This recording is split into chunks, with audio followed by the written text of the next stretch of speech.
Hello everyone, welcome back to my YouTube channel Rajandeep Noor। ਸੋ ਅੱਜ ਦਾ ਦਿਨ ਮੇਰਾ ਬਹੁਤ ਬਿਜ਼ੀ ਰਿਹਾ ਕਿਉਂਕਿ ਮੇਰੀ ਪਹਿਲਾਂ 8 ਤੋਂ 5 ਸ਼ਿਫਟ ਸੀਗੀ। ਸ਼ਿਫਟ ਤੋਂ ਬਾਅਦ ਮੇਰੀ ਫਰੈਂਡ ਦਾ ਫੋਨ ਆਇਆ ਵੀ ਉਹ ਕਹਿੰਦੀ ਮੇਰੇ ਨਾਲ ਚੱਲ, ਕਿਉਂਕਿ ਉਹਨੇ ਇੰਡੀਆ ਜਾਣਾ ਤੇ ਉਹ ਕਹਿੰਦੀ ਮੇਰੇ ਨਾਲ ਚੱਲ ਸ਼ਾਪਿੰਗ ਕਰਨ ਨੂੰ, ਮਤਲਬ ਥੋੜ੍ਹਾ ਬਹੁਤਾ ਸਮਾਨ ਰਹਿ ਗਿਆ ਉਹਦਾ, ਤਾਂ ਉਹ ਲੈਣ ਗਏ। ਐਂਡ ਉਸ ਤੋਂ ਬਾਅਦ ਮੈਂ ਘਰੇ ਆਈ, ਮੈਨੂੰ ਬਹੁਤ ਭੁੱਖ ਲੱਗੀ ਤੇ ਮੈਂ ਸੋਚਿਆ ਵੀ ਮੈਂ ਰੋਟੀ ਬਣਾ ਲਾਂ। ਤੇ ਉਸ ਤੋਂ ਪਹਿਲਾਂ ਵੀ ਇੱਕ ਗੱਲ ਸ਼ੇਅਰ ਕਰਨੀ ਸੀ ਕਿ ਨਾਟ ਡਿਸਕਸ। ਕਿਸੇ ਨੇ ਪੁੱਛਿਆ ਸੀ, ਮਤਲਬ ਮੇਰੀ ਫਰੈਂਡ ਹੀ ਆ, ਉਹਨੇ ਪੁੱਛਿਆ ਸੀ ਵੀ ਹੈ ਨਾ ਕੀ ਪ੍ਰੋਬਲਮਸ ਆਈਆਂ ਮੈਨੂੰ ਜਦੋਂ ਮੈਂ ਕਰ ਲਿੱਤਾ, ਕਿਹੜੀ ਮਿਸਟੇਕਸ ਮੈਂ ਕੀਤੀਆਂ ਜੋ ਤੁਹਾਨੂੰ ਨਹੀਂ ਕਰਨੀਆਂ ਚਾਹੀਦੀਆਂ, ਐਂਡ ਹੋਰ ਕਿਸ ਬੈਟਰ ਵੇ ਦੇ ਨਾਲ ਆਪਾਂ ਕਰ ਲੈ ਸਕਦੇ ਹਾਂ, ਐਂਡ ਸਟਾਰਟ ਕਿੱਥੋਂ ਕਰਨਾ, ਸਭ ਤੋਂ ਵੱਡੀ ਗੱਲ। ਸੋ ਮੈਨੂੰ ਸਿਰਫ ontario ਦਾ ਪਤਾ ਆ ਕਿਵੇਂ ਕਰਨਾ ਕਿਵੇਂ ਨਹੀਂ। ਸੋ ਸਟਾਰਟ ਐਵੇਂ ਕਰਨਾ, ਸਭ ਤੋਂ ਪਹਿਲਾਂ ਤੁਸੀਂ ਆਪਣੇ ਬੈਂਕ ਵਾਲੇ ਨਾਲ ਗੱਲ ਕਰਨੀ ਆ ਵੀ ਤੁਹਾਡੇ ਕੋਲ ਇੰਨੇ ਫੰਡਸ ਹੈਗੇ ਆ, ਤੁਹਾਡੀ ਆ ਜੋਬ ਆ, ਤੁਸੀਂ ਇੰਨੇ ਸਾਲ ਤੋਂ ਇੱਥੇ ਕੰਮ ਕਰ ਰਹੇ ਹੋ, ਇੰਨੀ ਤੁਹਾਡੀ ਤਨਖਾਹ ਆ ਜਾਂ ਤੁਹਾਡਾ ਪੈਕੇਜ ਆ, ਹੈ ਨਾ, ਉਹਦਾ ਜੋਬ ਨਾ ਤੁਹਾਡਾ ਪੈਕੇਜ, ਇੰਨਾ ਪੈਕੇਜ ਆ। ਅਤੇ ਫਿਰ ਉਹ ਤੁਹਾਡੇ ਸਾਰੀਆਂ ਡਿਟੇਲਸ ਦੇਖਣਗੇ। ਮੈਂ ਕਹਾਂਗੀ ਕਿ ਜਿਹੜੇ ਬੈਂਕ 'ਚ ਤੁਸੀਂ ਆਲਰੇਡੀ ਡੀਲ ਕਰਦੇ ਹੋ, ਹੈ ਨਾ, ਤੁਹਾਡਾ ਜਿਹਦੇ 'ਚ ਪਰਸਨਲ ਅਕਾਊਂਟ ਹੈ, ਤੁਸੀਂ ਉਹੀ ਬੈਂਕ ਦੇ ਕੋਲ ਜਾਓ, ਉਹਨਾਂ ਕੋਲ ਬੈਸਟ ਆਫਰਸ ਹੁੰਦੇ ਆ ਮੇਰੇ ਪਰਸਨਲ ਐਕਸਪੀਰੀਅੰਸ ਦੇ ਅਕੋਰਡਿੰਗ। ਉਹਨਾਂ ਕੋਲ ਜਾਓਗੇ, ਉਹਨਾਂ ਨੇ ਤੁਹਾਨੂੰ ਦੱਸਣਾ ਵੀ ਅਸੀਂ ਜਿਵੇਂ ਹੁਣ ਵਰਕ ਪਰਮਿਟ 'ਤੇ ਆ, ਜਿਵੇਂ ਵੀ ਹੋ, ਹੈ ਨਾ, ਤੁਸੀਂ ਉਹ ਵੀ ਦੱਸਣਾ ਆਪਣਾ ਸਟੇਟਸ ਕੀ ਆ ਤੁਹਾਡਾ। ਉਹਨਾਂ ਨੇ ਕਹਿਣਾ ਵੀ ਅਸੀਂ ਤੁਹਾਨੂੰ ਇੰਨਾ ਲੋਨ ਦੇ ਸਕਦੇ ਹਾਂ। ਸਪੋਜ਼ ਉਹਨਾਂ ਨੇ ਕਿਹਾ ਅਸੀਂ ਤੁਹਾਨੂੰ 5 ਲੱਖ ਦਾ ਲੋਨ ਦੇ ਸਕਦੇ ਹਾਂ ਨਾ, ਵੈਸੇ ਤਾਂ ਤੁਹਾਡੀ ਉਹਦੇ ਅਕੋਰਡਿੰਗ ਦੱਸਣਗੇ, ਚਲੋ ਕਹਿੰਦੇ ਆ ਵੀ 5 ਲੱਖ ਦਾ ਦੇ ਸਕਦੇ ਹਾਂ। ਫਿਰ ਤੁਸੀਂ 5 ਲੱਖ ਦਾ ਲੋਨ ਮਤਲਬ ਤੁਹਾਨੂੰ ਬੈਂਕ ਦੇ ਦੂਗੀ, ਤੁਸੀਂ 4 ਲੱਖ ਦੇ ਘਰ ਲੱਭਣੇ ਸ਼ੁਰੂ ਕਰਨੇ ਆ, ਕਿਉਂਕਿ ਘਰਾਂ ਦੇ ਉੱਤੇ ਬਾਅਦ 'ਚੋਂ ਬਿਟਸ ਲੱਗਦੀਆਂ, ਹੈ ਨਾ, ਮਤਲਬ ਜਿੰਨਾ ਲਿਸਟਿੰਗ 'ਤੇ ਪ੍ਰਾਈਸ ਹੁੰਦਾ ਉਹ ਪ੍ਰਾਈਸ ਨਹੀਂ ਹੁੰਦਾ ਘਰ ਦਾ ontario ਦੇ ਵਿੱਚ। ਮੈਨੂੰ ਬਾਹਰਲੇ ਪ੍ਰੋਵਿੰਸਿਸ ਦਾ ਨਹੀਂ ਪਤਾ, ਬਟ ontario ਦੇ ਵਿੱਚ ਜੋ ਲਿਸਟਿੰਗ ਪ੍ਰਾਈਸ ਆ ਉਹ ਪ੍ਰਾਈਸ ਨਹੀਂ ਹੋਏਗਾ, ਉਹਦੇ ਉੱਤੋਂ 40-50 ਹਜ਼ਾਰ ਲੱਖ ਵੀ ਉੱਪਰ ਜਾ ਸਕਦਾ, ਡਿਪੈਂਡ ਕਰਦਾ ਤੁਸੀਂ ਕਿਸ ਏਰੀਆ ਦੇ ਵਿੱਚ ਹੋ ਨਾ। ਜਿਵੇਂ GTA ਵੱਲ ਤਾਂ ਬੁਰਾ ਹਾਲ ਆ, ਉੱਥੇ ਤਾਂ ਮਿਲੀਅਨ ਤੱਕ, ਹੈ ਨਾ, ਘਰ ਸਟਾਰਟਿੰਗ ਹੁੰਦੀ ਆ ਉੱਥੇ ਤਾਂ ਫਿਰ ਤੁਸੀਂ 4 ਲੱਖ ਦਾ ਘਰ ਲੱਭਣਾ ਸ਼ੁਰੂ ਕਰਨਾ। ਫਿਰ ਤੁਸੀਂ ਘਰ ਦੀ ਕੰਡੀਸ਼ਨ, ਮਤਲਬ ਜਦੋਂ ਤੁਸੀਂ ਵਿਜ਼ਿਟ ਕਰਨ ਜਾਂਦੇ ਹੋ ਤੁਹਾਨੂੰ ਪਤਾ ਲੱਗ ਜਾਂਦਾ ਰੈਨੋਵੇਸ਼ਨ ਨਵੀਂ ਹੋਈ ਆ, ਫਲੋਰ ਕਿਵੇਂ ਆ, ਨਵਾਂ ਆ, ਰੂਫ ਇੱਥੇ 10 ਸਾਲਾਂ ਬਾਅਦ ਚੇਂਜ ਕਰਾਉਣੀ ਪੈਂਦੀ ਆ, ਰੂਫ ਕਿੰਨੇ ਟਾਈਮ ਪੁਰਾਣੀ ਹੈਗੀ ਆ, ਫਰਨੇਸ, ਐਵਰੀਥਿੰਗ, ਉਹ ਤੁਹਾਡੀਆਂ ਡਿਟੇਲ ਤੁਹਾਨੂੰ ਸਭ ਕੁਝ ਦੱਸਦੇ ਆ। ਐਂਡ ਸਭ ਤੋਂ ਇੰਪੋਰਟੈਂਟ ਗੱਲ, ਤੁਸੀਂ ਹੁਣ ਉਹਦੀ ਮਤਲਬ ਹਿਸਟਰੀ ਦੇਖਣੀ ਹੁੰਦੀ ਹੈ, ਕਿਉਂਕਿ ਕੀ ਹੁੰਦਾ ਕਈ ਵਾਰੀ ਘਰਾਂ ਦੇ ਵਿੱਚ ਮਤਲਬ ਡਰੱਗਸ ਐਵੇਂ ਦੀਆਂ ਚੀਜ਼ਾਂ ਵੀ ਕਈ ਵਾਰੀ ਚਲਦੀਆਂ ਹੁੰਦੀਆਂ, ਤੁਸੀਂ ਉਹ ਵੀ ਦੇਖਣੀਆਂ, ਹੈ ਨਾ, ਲਾਸਟ ਈਅਰ ਦੇ ਵਿੱਚ ਕਿ ਪਿਛਲਾ ਮਤਲਬ ਬੰਦਾ ਕੌਣ ਹੈ, ਸੈਲਰ ਕੌਣ ਹੈ, ਉਹ ਤੋਂ ਪਿਛਲਾ ਕੌਣ ਹੈ, ਤੁਸੀਂ ਸਾਰੀ ਹਿਸਟਰੀ, ਤੁਹਾਡਾ ਪੂਰਾ ਅਧਿਕਾਰ ਹੈਗਾ, ਤੁਸੀਂ ਆਪਣੇ ਏਜੰਟ ਕੋਲੋਂ ਸਾਰੀ ਹਿਸਟਰੀ ਪੁੱਛ ਸਕਦੇ ਹੋ ਅਤੇ ਉਹ ਤੁਹਾਨੂੰ ਦੱਸਣਗੇ ਵੀ, ਹੈ ਨਾ। ਤਾਂ ਉਹ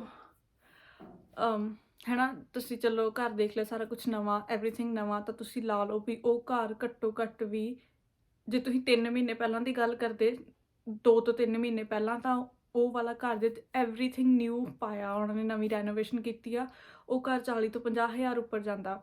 ਬਟ ਜੇ ਹੁਣ ਦੀ ਗੱਲ ਕਰੀਏ ਅੱਜ ਦੀ, ਉਹ ਘਰ 60 ਤੋਂ 70 ਹਜ਼ਾਰ ਉੱਪਰ ਜਾਊਗਾ ਜਿੰਨੀ ਲਿਸਟਿੰਗ ਆ। ਜੇ 4 ਲੱਖ ਲੱਗੀ ਆ ਤਾਂ ਮਤਲਬ 4,70,000 ਜਾਂ 80,000 ਤੱਕ ਜੇ ਤੁਸੀਂ ਲਾਓਗੇ ਤਾਂ ਤੁਹਾਨੂੰ ਚਾਂਸਿਸ ਆਇਆ ਵੀ ਤੁਹਾਨੂੰ ਘਰ ਉਹ ਮਿਲ ਸਕਦਾ ਹੈ, ਕਿਉਂਕਿ ਇੰਨਾ ਉੱਪਰ ਜਾਂਦਾ ਹੀ ਆ ਅੱਜ ਕੱਲ੍ਹ ਨਾ। ਤਾਂ ਜਦੋਂ ਉਹ ਬਸ ਐਵੇਂ ਤੁਸੀਂ ਘਰ ਲੱਭਣਾ, ਹੈ ਨਾ। ਅਤੇ ਇੱਕ ਹੋਰ ਇੰਪੋਰਟੈਂਟ ਚੀਜ਼ ਹੈਗੀ, ਸੈਕਿੰਡ ਥਿੰਗ, ਕਿ ਤੁਸੀਂ ਪ੍ਰੀ ਅਪਰੂਵ ਆਪਣੀ ਮੋਰਗੇਜ ਕਰਾਉਣੀ ਹੈ ਕਿ ਨਹੀਂ ਕਰਾਉਣੀ। ਉਹ ਸਿਰਫ ਜਿਹੜੇ ਪੱਕੇ ਹੈਗੇ ਆ ਇੱਥੇ ਉਹੀ ਕਰਾ ਸਕਦੇ ਆ, ਜਿਹੜੇ ਵਰਕ ਪਰਮਿਟ 'ਤੇ ਆ ਬੈਂਕ ਉਹਨਾਂ ਨੂੰ ਅਲਾਉ ਨਹੀਂ ਕਰਦੀ ਪ੍ਰੀ ਅਪਰੂਵ ਦੀ। ਤਾਂ ਤੁਹਾਨੂੰ ਤੁਹਾਡਾ ਏਜੰਟ ਕਹੂਗਾ ਵੀ ਪ੍ਰੀ ਅਪਰੂਵ ਲਿਆਵੋ, ਹੈ ਨਾ, ਤਾਂ ਜ਼ਿਆਦਾ ਚਾਂਸਿਸ ਹੈਗੇ ਆ, ਤੁਸੀਂ ਐਵੇਂ ਕਰੋ ਤਾਂ ਜ਼ਿਆਦਾ ਚਾਂਸਿਸ। ਬਟ ਤੁਸੀਂ ਆਪਣਾ ਜੋ ਤੁਹਾਨੂੰ ਸਹੀ ਲੱਗਦਾ ਉਵੇਂ ਹੀ ਕਰੋ, ਈਜ਼ੀਲੀ ਘਰ ਮਿਲ ਜਾਂਦਾ। ਮੇਰੇ ਕੋਲ ਮੈਂ ਵਰਕ ਪਰਮਿਟ 'ਤੇ ਸੀ, ਮੇਰੇ ਕੋਲ ਪ੍ਰੀ ਅਪਰੂਵ ਕੁਛ ਨਹੀਂ ਸੀਗਾ, ਮੈਨੂੰ ਬਸ ਮੇਰੇ ਬੈਂਕ ਨੇ ਦੱਸਿਆ ਇੰਨਾ ਅਤੇ ਮੈਂ ਉਹਨੇ ਦੇ ਘਰ ਲੱਭਣੇ ਸ਼ੁਰੂ ਕਰ ਦਿੱਤੇ ਸੀ, ਹੈ ਨਾ। ਅਤੇ ਤੁਸੀਂ ਡਿਪੈਂਡ ਕਰਦਾ, ਅਗਰ ਤੁਹਾਡੇ ਕੋਲ ਇਨਫ ਫੰਡਸ ਹੈਗੇ ਆ, ਤੁਹਾਨੂੰ ਪਤਾ ਤੁਸੀਂ ਇੰਨੇ ਤੱਕ ਜਾਓਗੇ, 10-15 ਹਜ਼ਾਰ ਉੱਪਰ ਵੀ ਲਾਵੋਗੇ ਤਾਂ ਬੈਂਕ ਤੁਹਾਨੂੰ ਅਪਰੂਵ ਕਰ ਦੂਗਾ, ਹੈ ਨਾ, ਕਿਉਂਕਿ ਤੁਹਾਡੇ ਕੋਲ ਫੰਡਸ ਹੈਗੇ ਆ, ਤੁਹਾਡੀ ਇਨਕਮ ਹੈਗੀ ਆ ਉਨੀ, ਹੈ ਨਾ। ਤਾਂ ਤੁਸੀਂ ਆਪਣੀ ਪ੍ਰੀ ਅਪਰੂਵ ਲੈ ਸਕਦੇ ਹੋ। ਪ੍ਰੀ ਅਪਰੂਵ ਦਾ ਮਤਲਬ ਆ ਤੁਹਾਨੂੰ ਬੈਂਕ ਨੇ ਲਿਖ ਕੇ ਦੇ ਦੇਣਾ ਵੀ ਤੁਹਾਨੂੰ ਇੰਨੇ ਦਾ ਲੋਨ ਦੇ ਹੀ ਦੇਵਾਂਗੇ, ਹੈ ਨਾ। ਮਤਲਬ ਤੁਹਾਡਾ ਇੱਕ ਹਿਸਾਬ ਦਾ 90% ਪੱਕਾ ਹੋ ਜਾਂਦਾ ਵੀ ਤੁਹਾਨੂੰ ਲੋਨ ਮਿਲ ਜਾਊਗਾ ਬੈਂਕ ਦੇ ਉੱਤੋਂ। ਤੇ ਉਹਦਾ ਚੱਕਰ ਕੀ ਹੁੰਦਾ, ਸਿਰਫ 3 ਮਹੀਨੇ ਹੁੰਦੇ ਆ ਤੁਹਾਡੇ ਕੋਲ, 90 ਡੇਜ਼ ਹੁੰਦੇ ਆ। 90 ਡੇਜ਼ ਦੇ ਵਿੱਚ ਤੁਸੀਂ ਘਰ ਲੈਣਾ, ਕਿਉਂਕਿ 90 ਡੇਜ਼ ਤੋਂ ਬਾਅਦ ਉਹ ਐਕਸਪਾਇਰ ਹੋ ਜਾਂਦੀ ਆ ਤੁਹਾਡੀ ਐਗਰੀਮੈਂਟ ਬੈਂਕ ਦੇ ਨਾਲ। ਤਾਂ ਸਿਰਫ ਉਹ ਸਟ੍ਰੈਸ ਹੁੰਦਾ ਆ ਜੋ ਮੈਂ ਪਰਸਨਲੀ ਨਹੀਂ ਲੈ ਸਕਦੀ। ਸਟ੍ਰੈਸ ਹੈ ਵਾਲਾ ਕਿ ਹਾਂ ਮੈਨੂੰ 90 ਦਿਨਾਂ ਦੇ ਵਿੱਚ ਘਰ ਲੱਭਣਾ ਹੀ ਲੱਭਣਾ। ਫਿਰ ਐਵੇਂ ਹੁੰਦਾ ਬੰਦੇ ਨੇ ਲੱਭਣਾ ਹੁੰਦਾ ਆ ਤਾਂ ਬੰਦਾ ਗਲਤ ਘਰ ਨੂੰ ਵੀ ਹਾਂ ਕਰ ਦਿੰਦਾ ਵੀ ਚੱਲ ਮੈਂ ਇੱਥੇ ਲਾ ਲੈਣਾ ਆ, ਕਿਉਂਕਿ ਹੁਣ ਮੇਰੀ ਐਕਸਪਾਇਰ ਹੋਣ ਵਾਲੀ। ਉਹਦਾ ਐਵੇਂ ਆ ਤਾਂ ਜ਼ਿਆਦਾ ਖਤਰਾ ਹੁੰਦਾ ਐਕਸਪਾਇਰ ਹੋਣੀ, ਕਿਉਂਕਿ ਜੇ ਤੁਸੀਂ ਵਾਰ-ਵਾਰ ਐਵੇਂ ਆਪਣੇ ਬੈਕਗਰਾਊਂਡ ਚੈੱਕ ਕਢਵਾਈ ਜਾਓਗੇ ਬੈਂਕ ਕੋਲੋਂ ਜਾਂ ਕਿਸੇ ਹੋਰ ਕੰਪਨੀ ਕੋਲੋਂ, ਉਹ ਤੁਹਾਡੀ ਕ੍ਰੈਡਿਟ ਸਕੋਰ 'ਤੇ ਇਫੈਕਟ ਕਰਦਾ। ਤੁਹਾਡੀ ਕ੍ਰੈਡਿਟ ਹਿਸਟਰੀ ਉਹਦੇ ਨਾਲ ਖ਼ਰਾਬ ਹੁੰਦੀ ਆ। ਹਰੇਕ ਵਾਰੀ 10-15 ਪੁਆਇੰਟ ਘੱਟ ਜਾਂਦੇ ਆ, ਤੇ ਤੁਹਾਨੂੰ ਪਤਾ ਹੀ ਹੋਊਗਾ 10-15 ਪੁਆਇੰਟ ਲੈਣ ਦੇ ਲਈ ਕਿੰਨੀ ਮਿਹਨਤ ਕਰਨੀ ਪੈਂਦੀ ਹੈ, ਵੀ ਸਾਲ ਵੀ ਲੱਗ ਜਾਂਦਾ ਇੱਕ ਪੁਆਇੰਟ ਵਧਾਉਣ ਦੇ ਲਈ ਨਾ। ਤਾਂ ਕਰਕੇ ਹੁੰਦਾ ਵੀ ਮੈਂ ਚਾਹੁੰਦੀ ਹਾਂ, ਮੈਂ ਪਰਸਨਲੀ ਨਹੀਂ ਲਵਾਂਗੀ, ਹੈ ਨਾ। ਬਾਕੀ ਜਿਹੜੀ ਮੇਰੇ ਹੁਣ ਫਰੈਂਡਸ ਨੇ ਲਈਆਂ ਕੁੜੀਆਂ ਮੁੰਡਿਆਂ ਨੇ, ਉਹ ਸਾਰਿਆਂ ਨੇ ਪਹਿਲਾਂ ਦੀਆਂ ਅਪਰੂਵ ਕਰਵਾਈਆਂ ਹੋਈਆਂ ਸੀਗੀਆਂ, ਕਿਉਂਕਿ ਉਹਨਾਂ ਨੂੰ ਵੀ ਸੀਗਾ ਵੀ ਅਸੀਂ ਅੱਜ ਕੱਲ੍ਹ ਕੰਪੀਟੀਸ਼ਨ ਬਹੁਤ ਆ, ਅਸੀਂ ਘਰ ਲੈਣਾ ਹੀ ਲੈਣਾ ਆ, ਤਾਂ ਕਰਕੇ ਉਹਨਾਂ ਨੇ ਪਹਿਲਾਂ ਅਪਰੂਵ ਕਰਵਾ ਲਿੱਤੀਆਂ ਸੀ। ਤੁਸੀਂ ਕਰਵਾ ਸਕਦੇ ਹੋ, ਉਹ ਸੈਕਿੰਡ ਆਪਸ਼ਨ ਆ। ਮਤਲਬ ਫਸਟ ਆਪਸ਼ਨ ਤੁਸੀਂ ਬਿਨਾਂ ਵੀ ਜਾ ਸਕਦੇ ਹੋ, ਉੱਤੋਂ ਵੀ ਜਾ ਸਕਦੇ ਹੋ। ਨੈਕਸਟ ਥਿੰਗ ਆਉਂਦੀ ਆ ਫਿਨਾਂਸ ਕਲੌਜ਼ ਪਾਉਣਾ ਆ ਤੁਸੀਂ, ਇੰਸਪੈਕਸ਼ਨ ਕਲੌਜ਼ ਪਾਉਣਾ ਆ। ਫਿਨਾਂਸ ਕਲੌਜ਼ ਦਾ ਮਤਲਬ ਜਿਵੇਂ ਆਪਾਂ ਪੰਜਾਬੀ 'ਚ ਕਹੀਏ ਸਾਈ ਦਿੰਦੇ ਆ ਆਪਾਂ ਘਰ ਦੀ, ਹੈ ਨਾ। ਵੀ ਆਪਾਂ ਨਾ ਜਦੋਂ ਆਫਰ ਪਾਉਣਾ ਹੁੰਦਾ ਹੈ, ਚਲੋ 4 ਲੱਖ ਦਾ ਘਰ ਆ, ਆਪਣੀ 5 ਲੱਖ ਅਪਰੂਵ ਹੋ ਸਕਦੀ ਆ, ਆਪਾਂ 470 ਦਾ ਆਫਰ ਪਾਉਣਾ। ਅਸੀਂ ਕਿਹਾ 470 ਦਾ ਅਸੀਂ ਆਫਰ ਪਾਉਣਾ, ਮਤਲਬ ਅਸੀਂ 470 ਦੇਣੇ ਆ, ਨਾਲ ਅਸੀਂ 5000 ਡਾਊਨ ਪੇਮੈਂਟ ਦੇ ਦਿੰਦੇ ਆ। ਉਹ 470 ਦੇ ਵਿੱਚ ਹੀ ਹੋਏਗੀ, ਮਤਲਬ 470 ਦੇ ਵਿੱਚੋਂ 5000 ਡਾਊਨ ਪੇਮੈਂਟ ਗਈ, ਪਿੱਛੇ 465 ਰਹਿ ਗਿਆ, ਹੈ ਨਾ। ਤਾਂ ਤੁਸੀਂ ਕਹਿੰਦੇ ਹੋ ਵੀ ਅਸੀਂ 5000 ਡਾਊਨ ਪੇਮੈਂਟ ਦੇ ਦਿੰਦੇ ਆ। ਜਿਹੜੀ 5000 ਤੁਸੀਂ ਡਾਊਨ ਪੇਮੈਂਟ ਦੇਣੀ ਹੈ, ਉਹਦੇ ਉੱਤੇ ਤੁਸੀਂ ਕਲੌਜ਼ ਪਾਉਣਾ ਹੈ ਕਿ ਨਹੀਂ। ਉਹਦਾ ਮਤਲਬ ਆ ਕੱਲ੍ਹ ਨੂੰ ਅਗਰ ਬੈਂਕ ਕਹਿੰਦਾ ਵੀ ਅਸੀਂ ਤੁਹਾਨੂੰ ਨਹੀਂ ਦੇ ਸਕਦੇ ਆ ਲੋਨ, ਤਾਂ ਤੁਹਾਡਾ 5000 ਮਾਰਿਆ ਤਾਂ ਨਹੀਂ ਜਾਊਗਾ ਨਾ। ਉਹਦੇ ਲਈ ਤੁਸੀਂ ਫਿਨਾਂਸ ਕਲੌਜ਼ ਪਾਉਣਾ ਹੁੰਦਾ ਆ। ਮੈਂ ਰਿਕਮੈਂਡ ਕਰਾਂਗੀ ਵੀ ਹਾਂ ਤੁਸੀਂ ਪਾ ਲਓ, ਕਿਉਂਕਿ ਅਗਰ ਤੁਸੀਂ ਫਿਨਾਂਸ ਕਲੌਜ਼ ਪਾਇਆ ਤਾਂ ਤੁਸੀਂ ਆਪਣੀ ਜਿਹੜੀ ਡਿਪੋਜ਼ਿਟ ਹੁੰਦੀ ਹੈ ਨਾ, ਥੋੜ੍ਹੀ ਵੱਡੀ ਅਮਾਊਂਟ ਕਰ ਸਕਦੇ ਹੋ, ਅਤੇ ਉਹਦੇ ਨਾਲ ਤੁਹਾਡੀ ਪ੍ਰੋਫਾਈਲ ਸਟਰੋਂਗ ਲੱਗਦੀ ਆ ਸੈਲਰ ਨੂੰ ਲੱਗਦਾ ਵੀ ਹਾਂ ਬੰਦਾ ਸੱਚੀ ਘਰ ਖਰੀਦਣਾ ਚਾਹੁੰਦਾ ਆ, ਜਿਹਨੇ ਮਤਲਬ $10,000 ਹੀ ਡਾਊਨ ਪੇਮੈਂਟ ਦੇ ਰਿਹਾ, ਮਤਲਬ ਇਹਦੇ ਕੋਲ ਬੈਂਕ 'ਚ ਫੰਡਸ ਹੋਣਗੇ, ਇਹਦੇ ਕੋਲ ਬੈਕਅਪ ਹੋਊਗਾ, ਤਾਂ ਹੀ ਬੰਦਾ 10,000 ਪਹਿਲਾਂ ਰੱਖ ਰਿਹਾ ਨਾ ਸਾਈ ਦੇ ਉੱਤੇ $10,000। ਤਾਂ ਕਰਕੇ ਤੁਸੀਂ ਫਾਈਨੈਂਸ਼ੀਅਲ ਕਲੌਜ਼ ਪਾਵੋ, ਪਲੱਸ ਤੁਸੀਂ ਆਪਣੀ ਡਾਊਨ ਪੇਮੈਂਟ ਦੀ ਜਿਹੜੀ ਉਹ ਹੈਗੀ ਆ ਅਮਾਊਂਟ ਇਨਕਰੀਜ਼ ਕਰ ਦਿਓ। ਮੈਂ ਪਰਸਨਲੀ ਫਾਈਨੈਂਸ਼ੀਅਲ ਕਲੌਜ਼ ਨਹੀਂ ਪਾਇਆ ਸੀਗਾ, ਅਤੇ ਮੈਂ 5000 ਡਾਊਨ ਪੇਮੈਂਟ ਦਿੱਤੀ ਸੀ। ਮਤਲਬ ਜੇ ਮੈਨੂੰ ਘਰ ਨਾ ਮਿਲਦਾ, $5000 ਮੇਰੇ ਗਏ। ਬਹੁਤ ਵੱਡੀ ਮੈਂ ਰਿਸਕ ਲਿਆ ਸੀਗਾ, ਪਰ ਮੇਰੀ ਕਿਸਮਤ ਚੰਗੀ ਵੀ ਮੈਨੂੰ ਘਰ ਮਿਲ ਗਿਆ, ਮੇਰੇ ਪੈਸੇ ਨਹੀਂ ਡੁੱਬੇ। ਤਾਂ ਮੈਂ ਤੁਹਾਨੂੰ ਕਹਾਂਗੀ ਵੀ ਤੁਸੀਂ ਡਾਊਨ ਪੇਮੈਂਟ ਜ਼ਿਆਦਾ ਕਰੋ, ਜਿਹਦੇ ਨਾਲ ਤੁਹਾਡੀ ਪ੍ਰੋਫਾਈਲ ਸਟਰੋਂਗ ਲੱਗੂਗੀ, ਅਤੇ ਫਿਨਾਂਸ ਕਲੌਜ਼ ਪਾਉਣਾ ਹੀ ਪਾਉਣਾ ਆ ਉੱਤੇ, ਜੇ ਤੁਸੀਂ ਪੇਮੈਂਟ ਦੇ ਰਹੇ ਹੋ, ਕਿਉਂਕਿ ਕੱਲ੍ਹ ਨੂੰ ਬੈਂਕ ਨੇ ਕੁਛ ਮਨਾ ਕਰ ਦਿੱਤਾ, ਤੁਹਾਡੇ ਕੋਲ ਤੁਹਾਡੇ ਪੈਸੇ ਨਹੀਂ ਡੁੱਬਣਗੇ, ਤੁਹਾਡੇ ਪੈਸੇ ਵਾਪਸ ਆ ਜਾਣਗੇ। ਤੀਸਰੀ ਹੈਗੀ ਆ ਇੰਸਪੈਕਸ਼ਨ ਵੀ ਮੈਂ ਕਹਾਂਗੀ ਅੱਜ ਕੱਲ੍ਹ ਪਾਵੋ, ਕਿਉਂਕਿ ਬਹੁਤ ਫਰਾਡ ਚੱਲ ਰਹੇ ਆ। ਲੋਕ ਬਾਹਰੋਂ ਮਤਲਬ ਜਿਵੇਂ ਕੋਈ ਵੀ ਜਿਹੜੀ ਹੈਗੀ ਕੰਸਟਰਕਸ਼ਨ ਵਾਲੀਆਂ ਕੰਪਨੀਆਂ ਹੁੰਦੀਆਂ ਨੇ, ਘਰ ਖਰੀਦ ਲੈਂਦੀਆਂ ਨੇ, ਰੈਨੋਵੇਟ ਕਰਕੇ ਵੇਚ ਦਿੰਦੀਆਂ ਨੇ, ਉੱਤੋਂ ਪੋਚਾ ਲਾ ਦਿੰਦੀਆਂ ਨੇ, ਵਿੱਚੋਂ ਫਿਰ ਉਹ ਖ਼ਰਾਬ ਹੀ ਹੁੰਦਾ ਆ। ਤਾਂ ਉਹ ਮਤਲਬ ਅਗਰ ਕੁਛ ਵੀ ਐਵੇਂ ਜਿਹਾ ਹੋ ਜੇ ਵੀ ਤੁਹਾਡਾ ਘਰ ਦੇ ਵਿੱਚ ਕੋਈ ਨੁਕਸ ਆ ਗਿਆ, ਕੋਈ ਬੇਸਮੈਂਟ 'ਚ ਲੀਕੇਜ ਹੋ ਰਹੀ ਹੈ, ਫਰਨਿਸ ਨਹੀਂ ਸਹੀ ਹੈਗੀ, ਬਿਜਲੀਆਂ ਨਹੀਂ ਸਹੀ ਹੈਗੀਆਂ ਤੁਹਾਡੀਆਂ, ਹੈ ਨਾ, ਮਤਲਬ ਉਹ ਤੁਹਾਨੂੰ ਮੋਢ ਤੋਂ ਸਾਰਾ ਕਰਾਉਣਾ ਪੈਂਦਾ, ਤੁਸੀਂ ਕਾਫੀ ਕਰਜ਼ੇ ਥੱਲੇ ਉੱਥੇ ਵੀ ਆ ਸਕਦੇ ਹੋ। ਐਵੇਂ ਵੀ ਹੋ ਸਕਦਾ $40,000-50,000 ਦਾ ਤੁਹਾਨੂੰ ਉੱਤੇ ਕੰਮ ਕਰਾਉਣਾ ਪਵੇ, ਹੈ ਨਾ। ਤਾਂ ਕਰਕੇ ਇੰਸਪੈਕਸ਼ਨ ਕਲੌਜ਼ ਕਰਾਉਣਾ ਹੀ ਕਰਾਉਣਾ। ਇੰਸਪੈਕਸ਼ਨ ਕਲੌਜ਼ ਦਾ ਮਤਲਬ ਮੈਂ ਨਹੀਂ ਕਰਵਾਇਆ ਸੀ, ਪਰ ਤੁਸੀਂ ਕਰਾਉਣਾ। ਉਹਦਾ ਮਤਲਬ ਮੇਰੀਆਂ ਗਲਤੀਆਂ ਨੇ ਨਾ ਇਹ ਵਾਲੀਆਂ, ਤਾਂ ਉਹਦਾ ਮਤਲਬ ਐਵੇਂ ਹੈਗਾ ਆ ਵੀ ਤੁਹਾਡੇ ਕੋਲ ਜਦੋਂ ਘਰ ਮਤਲਬ ਉਹਨੇ ਸੈਲਰ ਨੇ ਕਹਿਤਾ ਓਕੇ ਵੀ ਮੈਂ ਆ ਬੰਦੇ ਨੂੰ ਘਰ ਦੇਣਾ, ਜਾਂ ਮੈਂ ਆ ਬੰਦੇ ਦਾ ਆਫਰ ਅਸੈਪਟ ਕਰਨਾ, ਉਸ ਤੋਂ ਬਾਅਦ ਤੁਹਾਡੇ ਕੋਲ 24 ਆਵਰਸ ਹੁੰਦੇ ਆ, ਤੁਸੀਂ ਆਪਣਾ ਇੰਸਪੈਕਸ਼ਨ ਵਾਲਾ ਬੰਦਾ ਲਿਆ ਕੇ, ਉਹਨਾਂ ਦੀਆਂ ਮਤਲਬ ਕੰਪਨੀਆਂ ਹੁੰਦੀਆਂ ਨੇ ਜੋ ਪ੍ਰੋਪਰਟੀ ਇੰਸਪੈਕਸ਼ਨ ਕਰਦੀਆਂ ਨੇ, ਤੁਸੀਂ ਉਹ ਬੰਦਾ ਲਿਆ ਕੇ ਘਰ ਪੂਰਾ ਚੈੱਕ ਕਰਾ ਸਕਦੇ ਹੋ। ਅਤੇ ਇੰਸਪੈਕਸ਼ਨ ਕਲਾਸ ਦੇ ਵਿੱਚ ਜੇ ਕੋਈ ਨੁਕਸ ਨਿਕਲ ਆਇਆ, ਬੰਦੇ ਨੇ ਕਿਹਾ ਵੀ ਫਰਨਿਸ ਪੁਰਾਣੀ ਆ ਜਾਂ ਬਿਜਲੀ ਆ ਜਾਂ ਇੱਥੇ ਲੀਕੇਜ ਹੋਈ ਆ ਜਾਂ ਥੋੜ੍ਹੇ ਟਾਈਮ ਪਹਿਲਾਂ ਇੱਥੇ ਫਲੱਡ ਆਇਆ ਸੀਗਾ ਹੈ ਨਾ, ਵੀ ਇਹਨਾਂ ਨੇ ਉੱਤੋਂ ਪੋਚਾ ਪੋਚਾ ਲਾਤਾ ਅਤੇ ਵਿੱਚੋਂ ਅੰਦਰੋਂ ਹਜੇ ਵੀ ਚੀਜ਼ਾਂ ਖਰਾਬ ਨੇ, ਤਾਂ ਕਿਉਂਕਿ ਸੈਲਰ ਨੇ ਅਸੈਪਟ ਕੀਤਾ ਤੁਹਾਡਾ ਆਫਰ, ਸੈਲਰ ਤੁਹਾਨੂੰ ਸਾਰੀਆਂ ਚੀਜ਼ਾਂ ਠੀਕ ਕਰਕੇ ਦਊਗਾ ਆਪਣੀ ਕਾਸਟ 'ਤੇ। ਤੁਸੀਂ ਕੁਛ ਨਹੀਂ ਕਰਨਾ, ਤੁਸੀਂ 40-70 ਦਾ 470 ਦਾ ਆਫਰ ਪਾਇਆ, ਤੁਸੀਂ 470 ਹੀ ਪੇ ਕਰਨੇ ਆ, ਪਰ ਕਿਉਂਕਿ ਤੁਸੀਂ ਇੰਸਪੈਕਸ਼ਨ ਕਲਾਸ ਪਾਇਆ ਸੀਗਾ, ਇਸ ਕਰਕੇ ਕੋਈ ਗੜਬੜੀ ਨਿਕਲ ਆਈ ਹੈ ਜਿੱਥੇ 40-50 ਹਜ਼ਾਰ ਲੱਗਣਾ ਆ, ਉਹ ਸੈਲਰ ਲਾ ਕੇ ਦਊਗਾ, ਤੁਸੀਂ ਨਹੀਂ ਲਾਣਾ ਕੁਛ ਵੀ, ਨਾ ਹੀ ਤੁਹਾਡੀ ਹੈਡੇਕ ਆ। ਜਦੋਂ ਉਹਦੀ ਰਿਪੇਅਰ ਹੋ ਗਈ ਉਦੋਂ ਤੁਸੀਂ ਆਪਣੀ ਅੱਗੇ ਪ੍ਰੋਸੈਸ ਸਟਾਰਟ ਕਰ ਸਕਦੇ ਹੋ। ਐਂਡ ਮੇਨ ਟਾਈਮ ਤੁਹਾਡਾ ਬੈਂਕ ਦੇ ਨਾਲ ਕਮਿਊਨੀਕੇਸ਼ਨ ਚੱਲਦੀ ਰਹਿੰਦੀ ਆ, ਬੈਂਕ ਤੁਹਾਨੂੰ ਦੱਸਦਾ ਰਹਿੰਦਾ ਵੀ ਅਪਡੇਟ ਦਿੰਦਾ ਰਹਿੰਦਾ ਵੀ ਹੋ ਗਿਆ ਫਲਾਣੀ ਤਰੀਕ ਨੂੰ ਕਲੋਜ਼ਿੰਗ ਹੋ ਜੂਗੀ, ਪੈਸੇ ਆਪਾਂ ਟ੍ਰਾਂਸਫਰ ਕਰ ਦੇਵਾਂਗੇ ਸੈਲਰ ਦੇ ਅਕਾਊਂਟ 'ਚ। ਆਹ ਸਭ ਤੋਂ ਇੰਪੋਰਟੈਂਟ ਚੀਜ਼ਾਂ ਹੈਗੀਆਂ ਆ। ਬਾਕੀ ਕਿਸੇ ਵੀ ਪੁਆਇੰਟ ਤੁਹਾਨੂੰ ਡਾਊਟ ਆਉਂਦਾ ਹੈ, ਤੁਸੀਂ ਆਪਣੇ ਏਜੰਟ ਨਾਲ ਕੰਟੈਕਟ ਕਰ ਸਕਦੇ ਹੋ। ਵੀ ਕੋਈ ਵੀ ਪ੍ਰੋਪਰਟੀ ਬਾਏ ਕਰਨ ਤੋਂ ਪਹਿਲਾਂ ਤੁਸੀਂ ਆਪਣੇ ਸਾਰੇ ਕੁਐਸਚਨ ਸ਼ੱਕ ਦੂਰ ਕਰ ਲਿਓ। ਅਗਰ ਤੁਸੀਂ ਸੈਟਿਸਫਾਈਡ ਹੋ ਤਾਂ ਹੀ ਤੁਸੀਂ ਆਫਰ ਪਾਇਓ, ਐਵੇਂ ਤੁਸੀਂ ਆਫਰ ਨਾ ਪਾਇਓ ਪ੍ਰੋਪਰਟੀ ਦੇ ਉੱਤੇ। ਐਂਡ ਹੋਰ ਚੀਜ਼ ਮੈਂ ਕਹਿਣੀ ਸੀ ਕਿ ਕਈ ਏਜੰਟ ਕੀ ਕਰਦੇ ਆ, ਉਹ ਕਹਿੰਦੇ ਆ ਤੁਸੀਂ ਸਾਡੇ ਨਾਲ ਕੰਟਰੈਕਟ ਸਾਈਨ ਕਰੋ।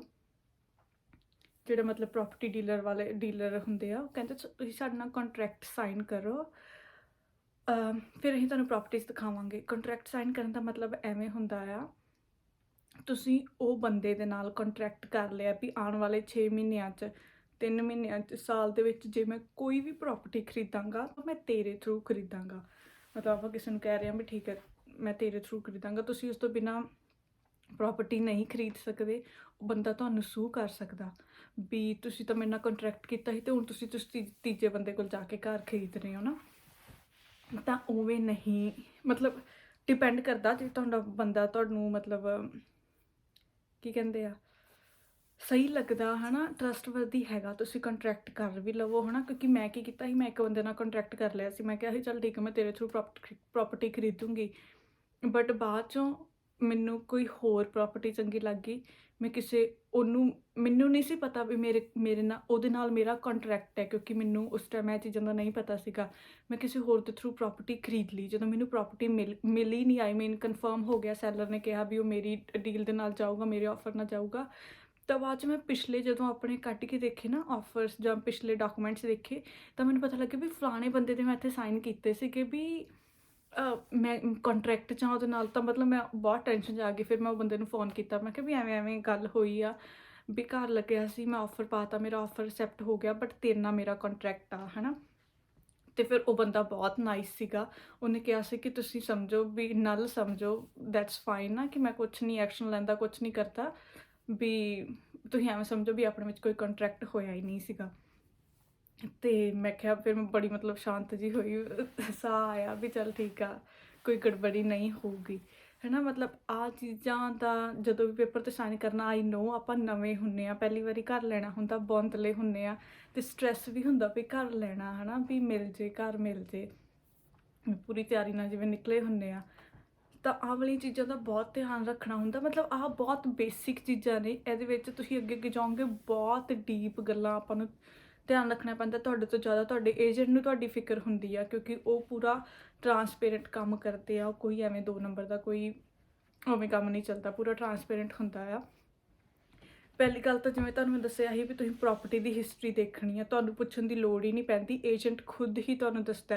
ਕਿਉਂਕਿ ਜੇ ਤੁਹਾਨੂੰ ਏਜੰਟ ਨਹੀਂ ਦੱਸੂਗਾ, ਕੱਲ੍ਹ ਨੂੰ ਪ੍ਰੋਪਰਟੀ 'ਚ ਕੋਈ ਨੁਕਸ ਆਇਆ, ਤੁਸੀਂ ਉਹਨੂੰ ਸੂ ਕਰ ਸਕਦੇ ਹੋ, ਉਹਦਾ ਲਾਇਸੈਂਸ ਕੈਂਸਲ ਹੋਏਗਾ, ਉਹ ਕਦੇ ਦੁਬਾਰਾ ਰੀਅਲ ਇਸਟੇਟ 'ਚ ਕੰਮ ਨਹੀਂ ਕਰ ਪਾਏਗਾ। ਤਾਂ ਕਰਕੇ ਉਹਨੇ ਆਪਣੀ ਇਮੇਜ ਉਹਨਾਂ ਦੀ ਇੱਥੇ ਜਿਵੇਂ ਬਣੀ ਹੁੰਦੀ ਆ, ਆਪਣੀ ਰੈਪੂਟੇਸ਼ਨ ਨੂੰ ਬਚਾਉਣ ਦੇ ਲਈ, ਜਾਂ ਜਿਹੜੀ ਕੰਪਨੀ ਦੇ ਅੰਡਰ ਕੰਮ ਕਰਦੇ ਆ ਨਾ, ਵੀ ਉਹ ਕੋਈ ਫਾਈਨ ਨਾ ਪਾ ਦੇ, ਤਾਂ ਉਹ ਪਹਿਲਾਂ ਹੀ ਤੁਹਾਡੇ ਸਾਹਮਣੇ ਸਭ ਕੁਝ ਕਲੀਅਰ ਰੱਖਦੇ ਆ। ਕੋਈ ਘਬਰਾਉਣ ਵਾਲੀ ਗੱਲ ਨਹੀਂ ਹੁੰਦੀ, ਮਤਲਬ ਵੀ ਐਵੇਂ ਹੋ ਜਾਊਗਾ। ਤੁਸੀਂ ਜਿਹੜੇ ਵੀ ਕੁਐਸਚਨ ਆ ਤੁਸੀਂ ਪੁੱਛ ਸਕਦੇ ਹੋ, ਤੁਹਾਨੂੰ ਆਨਸਰ ਕਰਨਗੇ ਨਾ। ਮੈਂ ਬੋਲੀ ਜਾ ਰਹੀ ਹਾਂ। ਆਹ ਸੀਗੀਆਂ ਮੇਨ ਗੱਲਾਂ ਜਿਹੜੀਆਂ ਕਿ ਤੁਹਾਨੂੰ ਧਿਆਨ ਰੱਖਣੀਆਂ ਪੈਣੀਆਂ ਨੇ, ਜੋ ਕਿ ਮੈਂ ਆਪਣੇ ਟਾਈਮ ਮੈਂ ਬੇਵਕੂਫੀ ਕੀਤੀ, ਪਰ ਮੇਰਾ ਲੱਕ ਵਧੀਆ ਸੀਗਾ ਕਿ ਮੈਨੂੰ ਘਰ ਮਿਲ ਗਿਆ। ਬਟ ਮੈਂ ਤੁਹਾਨੂੰ ਅਗੇਨ ਕਹਾਂਗੀ, ਤੁਸੀਂ ਘਰ ਲੈਣਾ, ਕਲੌਜ਼ਿਸ ਪਾਉਣੇ ਆ, ਫਾਈਨਾਂਸ ਦਾ ਪਾਉਣਾ, ਇੰਸਪੈਕਸ਼ਨ ਦਾ ਪਾਉਣਾ, ਡਾਊਨ ਪੇਮੈਂਟ ਜ਼ਿਆਦਾ ਹੀ ਭਰ ਦਿਓ, ਪ੍ਰੀ ਅਪਰੂਵ ਮੇਰਾ ਦਿਲ ਨਹੀਂ ਮੰਨਦਾ ਲੈਣ ਨੂੰ, ਕਿਉਂਕਿ ਐਵੇਂ ਹੁੰਦਾ ਆ ਵੀ ਪ੍ਰੀ ਅਪਰੂਵ ਲਈਏ ਨਾ ਤਾਂ ਮੈਨੂੰ ਪਰਸਨਲੀ ਟੈਨਸ਼ਨ ਹੁੰਦੀ ਆ ਵੀ 90 ਦਿਨਾਂ 'ਚ ਤਾਂ ਘਰ ਲੈਣਾ ਹੀ ਲੈਣਾ। ਬਾਅਦ 'ਚ ਸਪੋਜ਼ 90 ਦਿਨਾਂ 'ਚ ਘਰ ਲੈ ਲਿਆ, 100ਵੇਂ ਦਿਨ ਕੋਈ ਹੋਰ ਵਧੀਆ ਘਰ ਆ ਗਿਆ ਤੇ ਬਹੁਤ ਵਧੀਆ ਡੀਲ 'ਚ ਮਿਲ ਗਿਆ ਨਾ, ਤੁਸੀਂ ਬੰਨੇ ਨਹੀਂ ਹੁੰਦੇ ਕਿਸੇ ਕੰਟਰੈਕਟ ਦੇ ਵਿੱਚ ਨਾ, ਤੁਸੀਂ ਫ੍ਰੀ ਹੁੰਦੇ ਹੋ ਜੇ ਤੁਹਾਡੇ ਕੋਲ ਉਹ ਨਾ ਹੋਵੇ ਨਾ, ਵੀ ਤੁਸੀਂ ਐਵੇਂ ਨਹੀਂ ਵੀ ਚੱਲ ਠੀਕ ਹੈ ਘਰ ਨਹੀਂ ਮਿਲਿਆ ਕੋਈ ਚੱਕਰ ਨਹੀਂ ਨਾ, 3 ਮਹੀਨੇ ਬਾਅਦ ਦੇਖ ਲਾਂਗੇ, ਪੈਸੇ ਤਾਂ ਪਏ ਹੀ ਹੋਏ ਆ ਬੈਂਕ ਦੇ ਵਿੱਚ ਨਾ। ਤੇ ਸਭ ਤੋਂ ਵੱਡੀ ਗੱਲ, ਜਦੋਂ ਤੁਸੀਂ ਘਰ ਲੈਣਾ, ਤੁਸੀਂ ਘਰ ਦੇਖਣ ਜਾਂਦੇ ਹੋ, ਕਦੇ ਵੀ ਘਰ ਦੇ ਨਾਲ ਇਮੋਸ਼ਨਲੀ ਅਟੈਚ ਨਾ ਹੋਇਓ, ਕਿਉਂਕਿ ਘਰ ਤੁਹਾਡਾ ਉਦੋਂ ਤੱਕ ਨਹੀਂ ਹੈਗਾ ਜਦੋਂ ਤੱਕ ਤੁਹਾਡੇ ਹੱਥ 'ਚ ਚਾਬੀ ਨਹੀਂ ਆ ਜਾਂਦੀ। ਕਿਉਂਕਿ ਭਾਵੇਂ ਤੁਹਾਡਾ ਆਫਰ ਵੀ ਅਸੈਪਟ ਹੋ ਗਿਆ ਹੈ ਨਾ, ਅੱਜ ਚਲੋ ਕੱਲ੍ਹ ਹੈਗੀ ਆਪਣੀ ਕਲੋਜ਼ਿੰਗ ਹੈਗੀ ਆ, ਆਪਾਂ ਪੈਸੇ ਦੇਣੇ ਆ ਉਹਨੂੰ, ਕੱਲ੍ਹ ਨੂੰ ਆਪਾਂ ਨੂੰ ਚਾਬੀਆਂ ਮਿਲਣੀਆਂ ਹੈ ਨਾ। ਅੱਜ ਜੇ ਉਹ ਬੰਦਾ ਕਹਦੇ ਮੈਂ ਘਰ ਨਹੀਂ ਵੇਚਣਾ, ਆਪਾਂ ਟੈਕਨੀਕਲੀ ਉਹਨੂੰ ਸੂ ਕਰ ਸਕਦੇ ਹਾਂ ਵੀ ਹਾਂ ਤੂੰ ਤਾਂ ਸਾਰਾ ਕੁਛ ਸਾਰਾ ਕੀਤਾ ਸੀ, ਤੂੰ ਕਹਿ ਰਿਹਾ ਘਰ ਨਹੀਂ ਦੇਖਿਆ ਨਾ, ਤਾਂ ਉਹ ਮਤਲਬ ਆਪਾਂ ਉਹ ਲੀਗਲ ਪ੍ਰੋਸੈਸ ਦੇ ਵਿੱਚ ਜਾ ਸਕਦੇ ਹਾਂ। ਬਟ ਫਿਰ ਵੀ ਜੇ ਉਹਨੇ ਕਹਤਾ ਮੈਂ ਪ੍ਰੋਪਰਟੀ ਨਹੀਂ ਵੇਚਣੀ, ਤਾਂ ਆਪਾਂ ਜ਼ਬਰਦਸਤੀ ਹੜੱਪ ਨਹੀਂ ਕਰ ਸਕਦੇ ਨਾ ਉਹ ਤੋਂ ਪ੍ਰੋਪਰਟੀ। ਤਾਂ ਕਰਕੇ ਕਦੇ ਵੀ ਮਤਲਬ ਜਦੋਂ ਘਰ ਮੈਂ ਤਾਂ ਬਹੁਤ ਅਟੈਚ ਹੋ ਜਾਂਦੀ, ਜਿਹੜਾ ਵੀ ਮੈਂ ਘਰ ਦੇਖਣ ਜਾਣਾ ਬਸ ਮੈਂ ਆ ਕੇ ਸੋਚਣ ਲੱਗ ਜਾਣਾ ਇੱਥੇ ਮੈਂ ਸੋਫਾ ਰੱਖੂੰ, ਇੱਥੇ ਮੈਂ ਐਵੇਂ ਰੱਖੂੰ, ਇੱਥੇ ਮੈਂ ਐਵੇਂ ਰੱਖੂੰ, ਆਫਰ ਮੇਰੇ ਅਸੈਪਟ ਨਹੀਂ ਹੋਣੇ, ਫਿਰ ਮੈਂ ਰੋਂਦੀ ਰਹਿਣਾ ਹੈ ਨਾ। ਤੇ ਘਰੇ ਵੀ ਫੋਨ ਕਰਕੇ ਮੰਮੀ ਉਹਨਾਂ ਨੂੰ ਵੀ ਐਵੇਂ ਤੰਗ ਕਰਨਾ, ਮੰਮੀ ਉਹਨਾਂ ਨੇ ਵੀ ਉੱਧਰ ਮਤਲਬ ਉਹਨਾਂ ਦਾ ਮਨ ਖਰਾਬ ਹੋਣਾ ਹੈ ਨਾ ਵੀ ਕੁੜੀ ਨੂੰ ਘਰ ਨਹੀਂ ਮਿਲਿਆ। ਤਾਂ ਕਰਕੇ ਮੇਰੀ ਪਰਸਨਲ ਐਡਵਾਈਸ ਆ ਵੀ ਤੁਸੀਂ ਜਦੋਂ ਘਰ ਦੇਖਣ ਜਾਣਾ, ਘਰ ਨਾਲ ਅਟੈਚ ਨਹੀਂ ਹੋਣਾ, ਕਿਉਂਕਿ ਜਦ ਤੱਕ ਤੁਹਾਡੇ ਕੋਲ ਚਾਬੀਆਂ ਨਹੀਂ ਆਉਂਦੀਆਂ ਘਰ ਤੁਹਾਡਾ ਨਹੀਂ ਹੈਗਾ, ਪ੍ਰੋਪਰਟੀ ਤੁਹਾਡੀ ਨਹੀਂ ਹੈਗੀ। ਆਹੀ ਨੇ ਅੱਜ ਦੀਆਂ। ਐਂਡ ਹਾਂ ਮਤਲਬ ontario ਦੇ ਵਿੱਚ ਜੇ ਕਿਸੇ ਨੇ ਵੀ ਘਰ ਲੈਣਾ ਹੈ, ਤੁਸੀਂ ਮੈਨੂੰ ਇੱਥੇ ਕਮੈਂਟ ਕਰਕੇ ਕੋਈ ਵੀ ਕੁਐਸਚਨ ਪੁੱਛ ਸਕਦੇ ਹੋ ਜਾਂ ਮੈਨੂੰ ਇੰਸਟਾ 'ਤੇ DM ਕਰ ਸਕਦੇ ਹੋ। ਓਕੇ ਗਾਇਜ਼, ਆਹੀ ਆ ਮੇਰੀ ਅੱਜ ਦੀ ਵੀਡੀਓ ਕਿ ਘਰ ਦੀ ਪ੍ਰੋਸੈਸ ਕਿਵੇਂ ਆ, ਡੂ ਐਂਡ ਡੋਂਟਸ ਨਾ। ਜਿਸਨੇ ਵੀ ਘਰ ਲੈਣਾ ਤੁਸੀਂ ਆਹ ਚੀਜ਼ਾਂ ਕੰਸੀਡਰ ਕਰ ਸਕਦੇ ਹੋ। ਫੋਲੋ ਤੇ ਮੈਂ ਨਹੀਂ ਕਹਾਂਗੀ ਕਿ ਫੋਲੋ ਕਰੋ, ਉਹ ਤਾਂ ਤੁਹਾਡੀ ਆਪਦੀ ਪਰਸਨਲ ਹੋਊਗੀ ਥਿੰਗ ਨਾ ਵੀ ਤੁਸੀਂ ਕਿਵੇਂ ਕਰਨਾ ਕਿਵੇਂ ਨਹੀਂ, ਬਟ ਇਹਨਾਂ ਨੂੰ ਕੰਸੀਡਰ ਜ਼ਰੂਰ ਕਰਿਓ। ਐਂਡ ਅਗੇਨ ਜਿਹਨਾਂ ਨੇ ਮੇਰੀ ਵੀਡੀਓ ਲਾਈਕ ਕਰਤੀ ਆ ਗੁੱਡ, ਜਿਹਨਾਂ ਨੇ ਨਹੀਂ ਲਾਈਕ ਕੀਤੀ ਪਲੀਜ਼ ਲਾਈਕ ਕਰੋ, ਚੈਨਲ ਸਬਸਕ੍ਰਾਈਬ ਕਰੋ ਹੋਰ ਵੀਡੀਓਜ਼ ਦੇ ਲਈ। ਕੱਲ੍ਹ ਮੈਂ ਵੀਡੀਓ ਨਹੀਂ ਪੋਸਟ ਕੀਤੀ ਕਿਉਂਕਿ ਮੈਂ ਬਹੁਤ ਬਿਜ਼ੀ ਸੀਗੀ ਕੱਲ੍ਹ। ਹੁਣ ਮੈਂ ਸੋਚਦੀ ਪਈ ਵੀ ਇੱਕ ਹੋਰ ਵੀਡੀਓ ਅੱਜ ਹੀ ਬਣਾ ਲਾਂ, ਕਿਉਂਕਿ ਕੱਲ੍ਹ ਮੇਰੀ ਫਰੈਂਡ ਨੇ ਆਉਣਾ ਘਰੇ, ਤਾਂ ਮੇਬੀ ਮੇਰੇ ਤੋਂ ਵੀਡੀਓ ਨਾ ਬਣ ਪਾਵੇ। ਸੋ ਮਿਲਦੇ ਹਾਂ ਨੈਕਸਟ ਵੀਡੀਓ 'ਚ। Bye for now.